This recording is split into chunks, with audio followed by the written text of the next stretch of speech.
नेपाल में एक तबाही का दर्द कम नहीं हो रहा और दूसरी तबाही सामने खड़ी है। एक झील ने नेपाल में हाहाकार मचा दिया है और अब उसी तरीके की एक और झील तैयार है। नेपाल सरकार की ओर से बाकायदा इस नई झील की तस्वीरें भी जारी की गई हैं। अगले 24 घंटे में अगर पानी का प्रेशर कम नहीं हुआ तो कुछ भी हो सकता है। नेपाल में पहला हादसा कैसे हुआ और अब दूसरा हादसा होने के आसार क्यों बन रहे हैं, इस रिपोर्ट में दोनों बातें एक साथ आपको समझ आ जाएंगी। Oh my God, भारे भाग कटाओ भाग। लो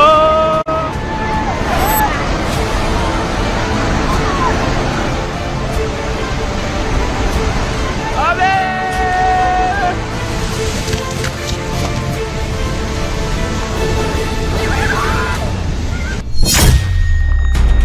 नेपाल में तबाही आने से ठीक पहले क्या हुआ, कहां हुआ, कैसे हुआ, इस पर चौंकाने वाला खुलासा हुआ है।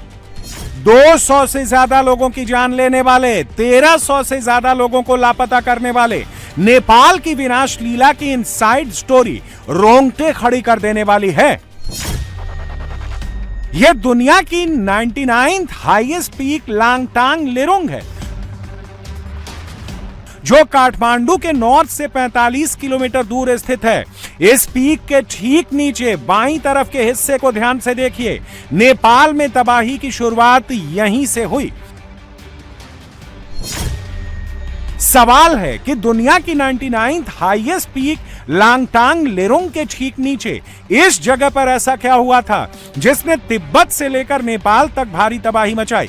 7,234 मीटर ऊंची और 23,734 फीट लंबी हिमालय की एक प्रमुख चोटी लांगटांग लेरोंग के पास आप जो ये गड्ढे नुमा चीज देख रहे हैं, सारी तबाही यहीं से शुरू हुई। सवाल है कि दुनिया के 99वें सबसे ऊंचे पीक लांगटांग लेरोंग में हुआ क्या था कि देखते ही देखते चंद सेकंड के भीतर नेपाल में फ्लैश फ्लड आ गया। बांध टूट गए, इमारतें तिनके की तरह बिखर गईं।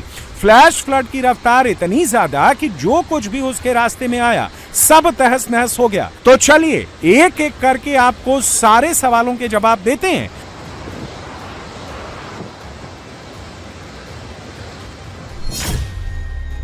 पहले ये दो तस्वीरें देखिए। बाईं तरफ वाली तस्वीर 24 अगस्त की है, जिसमें हरे भरे पहाड़ी इलाके, जंगल, नदियां, ऊंचाई पर बर्फ, ग्लेशियर का सामान्य दृश्य दिख रहा है। बादल छाए हुए हैं, लेकिन ग्लेशियर का निचला हिस्सा और आसपास का इलाका बिल्कुल सामान्य और हरा भरा है। कहीं कोई बड़ा मलबा या बहाव का निशान नहीं है। दाईं तरफ वाली तस्वीर 26 अगस्त की है। सफेद तीर ऊपर की ओर उस जगह की ओर इशारा कर रहा है जहां ग्लेशियर का बड़ा हिस्सा टूटा। लाल तीर नीचे की ओर विशाल मलबे के जमाव की ओर इशारा कर रहा है। पूरा का पूरा ग्रे काला लंबा ट्रैक दिख रहा है। यह बर्फ प्लस चट्टान प्लस मिट्टी का विशाल बहाव है जो पहाड़ से घाटी की ओर गिरा। दरअसल लांगटांग लेरोंग पीक पर ग्लेशियर का बड़ा हिस्सा अचानक टूटकर बर्फ और चट्टान के रूप में घाटी में गिरा, जिसके बाद इस मलबे में लहेंदे नदी में गिरकर अस्थायी बांध बना दिया। पानी पीछे जमा हुआ और दबाव बढ़ने पर बांध टूट गया। ये क्यों हुआ, अब ये समझिए। कई ग्लेशियर प्राकृतिक बांध का काम करते हैं। ये पिघले हुए पानी की झीलों या नदियों को रोक कर रखते हैं। जब ग्लेशियर अस्थायी होकर टूटता है, ढहता है या दरार पड़ती है तो ये बर्फीला बांध टूट जाता है। इसके अंदर रुका हुआ पानी एकदम से छूट जाता है और तेज बाढ़ की लहर बनकर नीचे की ओर दौड़ पड़ता है। लांगटांग लेरोंग पीक पर ग्लेशियर का जो हिस्सा गिरा वो करीब 1.5 किलोमीटर चौड़ा और 1.4 किलोमीटर गहरा था। इसकी सिर्फ ऊंचाई की बात करें तो वो बुर्ज खलीफा से लगभग दोगुनी है।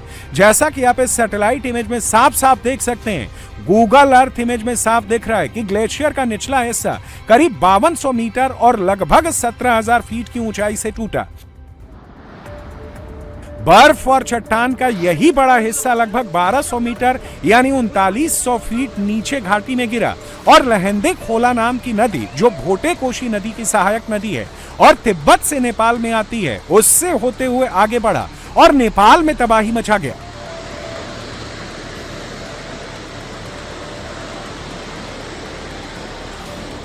ग्लॉफ यानी कि ग्लेशियल लेक आउटबर्स्ट फ्लड एक ग्लेशियर लेक के टूटने के कारण बहुत सारे पानी का एक साथ बहना है। अब ग्लेशियर लेक क्या है कि जब ग्लेशियर्स रिट्रीट करते हैं तो उनका पानी मेल्ट करता है। उस पानी के साथ उसमें डेब्रीज वगैरह भी होती है, तो वो पानी या तो बह के नीचे चला जा सकता है, या अगर उस पानी के बहने में बाधा आती है तो वो लेक बना सकता है।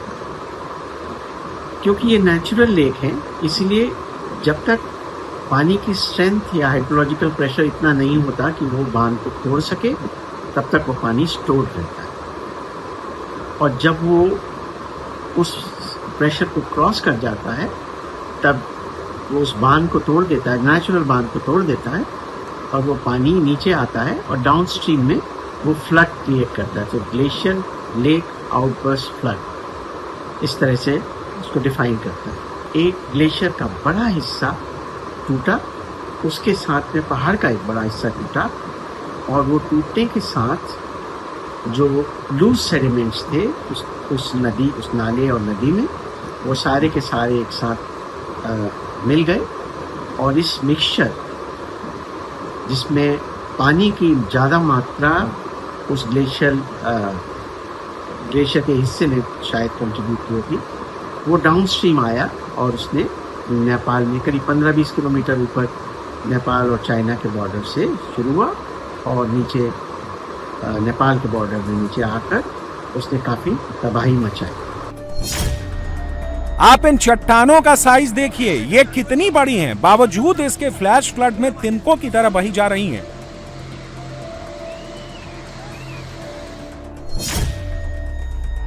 चोचेन खोला, चोचेन यानी कुएं का मुख, और खोला यानी छोटी नदी या झरना में ये फ्री फॉल इतनी पोटेंशियल एनर्जी पैदा करता है कि 200 किलोटन टीएनटी से ज्यादा यानी 10 से 15 हिरोशिमा बम जितना और 5.2 मैग्नीट्यूड का भूकंप जैसा झटका देता है।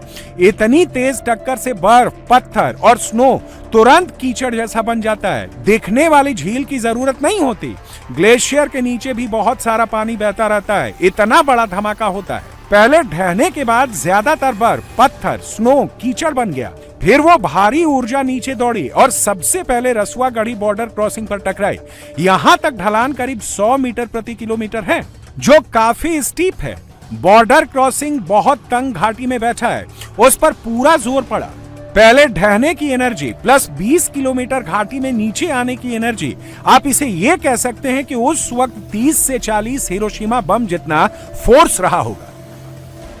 अभी तो ये जस्ट हुआ है, बहुत सारे जांच चल रहे हैं, बट जो कॉमन कॉजेज होता है ये सब फ्लैश फ्लड इवेंट्स हिमालयज में, एक होता है ग्लॉफ जो ग्लेशियर लेक आउटबर्स्ट फ्लड्स होता है, बट अभी इनिशियल जो जांच में देखा गया है कि वैसे सारा कोई लेक्स नहीं है। दूसरे होता है बहुत हेवी एक्सट्रीम रेनफॉल, वो भी नहीं है। तो मोस्ट लाइकली लोग जो प्रेडिक्ट कर रहे हैं ये एक रॉक आइस एवलंच है जो बेसिकली रिवर फ्लो को रोका है, उससे ये फ्लैश फ्लड जनरेट हुआ है। Now climate change of course one of the cause है कि ये सब इवेंट्स ज़्यादा हो रहा है बट इसको रोका जाने का आई थिंक कोई मुश्किल है। ओनली थिंग हम लोग जो कर सकते हैं कि जो रिवर का जो नॉर्मल रिवर बेड है उसमें अगर हम लोग जितना दूरी सेटलमेंट हो कि ये सब फ्लड्स में जितना मिनिमल ह्यूमन लॉस हो, of course hydro power plant इसमें तो लॉस होगा बट एटलीस्ट ह्यूमन लॉस अगर सेटलमेंट थोड़ी ऊपर एलिवेशन में है तो हम लोग उससे थोड़ा ह्यूमन लाइफ लॉस हो सकता है। बट ये आगे भी हुआ है और मतलब पहले भी हुआ है और आगे भी होता रहेगा। अब सवाल है कि ग्लेशियल झील फटने से बाढ़ या फ्लैश फ्लड के हालात क्यों पैदा होते हैं। यह समझने के लिए आपको उसी लांगटांग लेरुंग पीक पर कुछ साल पहले आए एवलांच की तस्वीरें देखनी चाहिए। ग्लेशियर पीछे हटते समय अपने पीछे मलबे यानी मोरेन के बांध बना देते हैं जिनमें बड़ी झीलें बन जाती हैं। ग्लेशियर से बड़े बर्फ के टुकड़े टूटकर झील में गिरते हैं जिससे बड़ी लहर उठती है जो बांध को तोड़ देती है। इस दौरान हजारों घन मीटर प्रति सेकंड पानी बहता है जो अपने साथ में मिट्टी, पत्थर और बर्फ को भी बहाकर कई किलोमीटर तक तबाही मचाता है। जो नेपाल में कल ये डिजास्टर हुआ है mainly rockwise avalanche along with debris flow हुआ है। तो ये करीब 17,000 फीट के ऊपर ये शुरू हुआ है। जैसे 24 से 30 घंटे के बीच में जो भी गर्मी की वजह से, वार्म ह्यूमिड वेदर की वजह से जो पानी मतलब बर्फ थोड़ा पिघलता है, तो वो जो बर्फ के अंदर जो क्रैक्स रहते हैं उसके अंदर गया है, और वो एक पहाड़ का जो पत्थर रहता है उसके ऊपर बर्फ है, उस बीच में लुब्रिकेंट जैसा एक्ट किया है। तो वहाँ पे एक जेंटल स्लोप है, एक स्टीप स्लोप है। जहाँ पे स्टीप स्लोप शुरू होता है वहाँ का जो बर्फ है, जो मतलब बहुत थिक बर्फ है, वो टूट गया है। फिर वो वर्टिकली अराउंड 1.2 किलोमीटर नीचे वर्टिकल ड्रॉप हुआ है। तो वो ड्रॉप होने के बाद जो इम्पैक्ट हुआ है उसके कारण मतलब वो भूकंप जैसा मेजरमेंट हुआ है उसका, अप्रोक्सीमेटली 5.2 मैग्नीट्यूड। उसके बाद में ये mud debris as well as this rock ice, ये वो रिवर में जाके फ्लो हुए हैं and they created an artificial dam. तो वो आर्टिफिशियल डैम की वजह से रिवर का जो फ्लो रहता है उसमें धीरे धीरे पानी का लेवल बढ़ गया है, एंड देन वो आर्टिफिशियल डैम जो बना था वो टूट गया, और देन वो फ्लैश फ्लड जैसा आगे बढ़ा है। उसके कारण जितना जो हानि हुई है प्रॉपर्टी की और जनहानि हुई है वो सब उसके कारण हुआ है। और इसके बाद जो होता है वो नेपाल में पूरी दुनिया ने देख लिया। नेपाल का जो इलाका 25 अगस्त तक हरा भरा खूबसूरत दिख रहा था, वो इलाका अब नक्शे से ही गायब हो गया है। सब कुछ खत्म हो गया है। सामने ये वेटनरी हॉस्पिटल है, जो कि जिसकी पूरी मंजिल करीबन 2 मंजिल तक मलबा आया, और फिर उसके बाद ये मलबा चारों तरफ से अपने साथ सब कुछ बहा कर ले गया। जो बिल्डिंग का स्ट्रक्चर है वो डैमेज हुआ। यहाँ पे करीबन 10 फीट के लगभग अभी भी मलबा है और इसको निकालने का काम किया जा रहा है। यहाँ पर जो ट्रक था वो जैसे तैसे यहाँ पर गिरा, और जो लोग यहाँ पर थे, जिनके घर यहाँ पर थे, उनको मौका नहीं मिला कि वो बाहर निकल सके, जिनकी दुकानें यहाँ पर थी। क्या नाम है आपका? मेरा नाम पप्पू कुमार ठाकुर है। आपकी कहाँ पे शॉप थी और अभी क्या हालत है? जो वहाँ पे देख रहे हैं ना आप, हाँ। डोजर है, वहाँ पे भी मेरा दुकान था। अभी अंदर ही है, कोई मालूम नहीं क्या है, नहीं उसमें पूरा भगा कर ले गया है, कुछ नहीं बचा हुआ। कोई पहले से कोई जानकारी थी कि ऐसा? जानकारी नहीं थी पहले से। 5 मिनट पहले खबर आया कि यहाँ पे पानी आने वाला है। बहुत आदमी थे, यहाँ पुल थी नहीं, उसमें लगभग 200 आदमी वीडियो बनाने के लिए बैठे हुए थे। वो भी अंदर मालूम ही नहीं है सब बचा कि नहीं बचा, उसके अंदर ही गया, कुछ मालूम नहीं चला अभी तक। वहीं दूसरी तरफ इस समय जेसीबी के जरिए मलबा निकाला जा रहा है, लेकिन स्थिति देखिए कि पानी का बहाव इतनी तेज था कि अपने साथ सब कुछ बहाता हुआ ले गया। ये जो शटर है, शटर के अंदर इस समय मलबा है, क्योंकि फोर्सफुली वो बहुत ही अंदर की तरफ गया। वहीं दूसरी तरफ इधर से आप देखेंगे तो लोगों के जो घर थे वो घर पूरी तरीके से तहस नहस हो चुके हैं। अब सवाल है कि क्या समय रहते नेपाल के लोगों को 26 अगस्त के इस विनाश लीला से बचाया जा सकता था? और सबसे बड़ी बात यह है कि क्या ये तबाही रोकी जा सकती थी? क्या नेपाल में आई इस तबाही के लिए चीन जिम्मेदार है? इसे भी कुछ फैक्ट से समझते हैं। फ्लैश फ्लड का पानी सबसे पहले जिस लोकेशन पर आकर टकराया था, वहां चीन बड़े पैमाने पर कंस्ट्रक्शन कर रहा था। नेपाल वाली साइड में हाइड्रो प्रोजेक्ट पर काम चल रहा था। चीन ने ऐसे कई सारे डैम्स तिब्बत में भी बना रखे हैं, जिसकी वजह से फ्लड की स्थिति में पानी के निकलने का रास्ता बहुत संकरा हो चुका था। इसे एक नक्शे से समझिए। एक तरफ तिब्बत है, दूसरी तरफ नेपाल है, बीच में भोटे कोशी नदी बह रही है, और चीन यहाँ पर बड़े पैमाने पर कंस्ट्रक्शन का काम कर रहा था, इंफ्रास्ट्रक्चर खड़ा कर रहा था, जिसने सीधे सीधे पानी के बहाव को कम करने का काम किया। चीन की तरफ सुरक्षा दीवारों और बांधों के निर्माण से भोटे कोशी नदी का प्राकृतिक बहाव भी बदल गया, जैसा कि आप इन 2 तस्वीरों में देख सकते हैं। कंस्ट्रक्शन से पहले नदी का बहाव प्राकृतिक था, कंस्ट्रक्शन के बाद बहाव में रुकावट पैदा हुई। पहले जो चैनल चौड़ा हुआ करता था, कंस्ट्रक्शन के बाद वो चैनल सिकुड़ता चला गया। और इसका नतीजा क्या हुआ, ये पूरी दुनिया ने देख लिया। रसुआगढ़ी बॉर्डर क्रॉसिंग पोस्ट का नामो निशान मिट गया। कल तक जहां ये पोस्ट नजर आया करती थी, आज वो जगह पूरी तरह से सपाट हो चुकी है। चाइना से लाश दहकड़ और गैस सिलेंडर और गाड़ी जेसीबी का चक्का,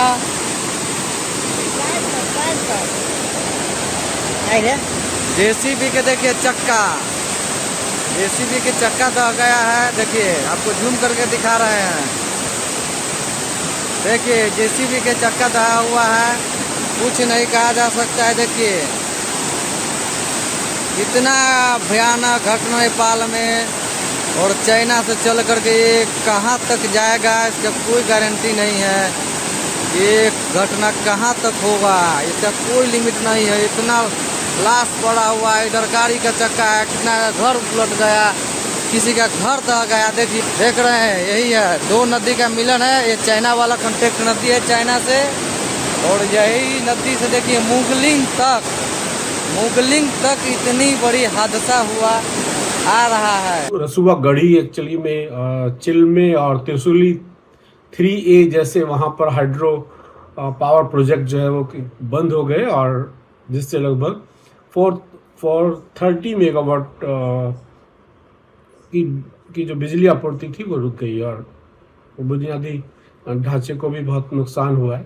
खाली ये नेपाल का भी प्रॉब्लम नहीं है, पूरा हिमालय के जितने सारे कंट्रीज है जिसमें से पहाड़ों है, जहाँ पे आइस मास है, सब जगह में फ्लडिंग और ये सब लॉसेस हो रहा है।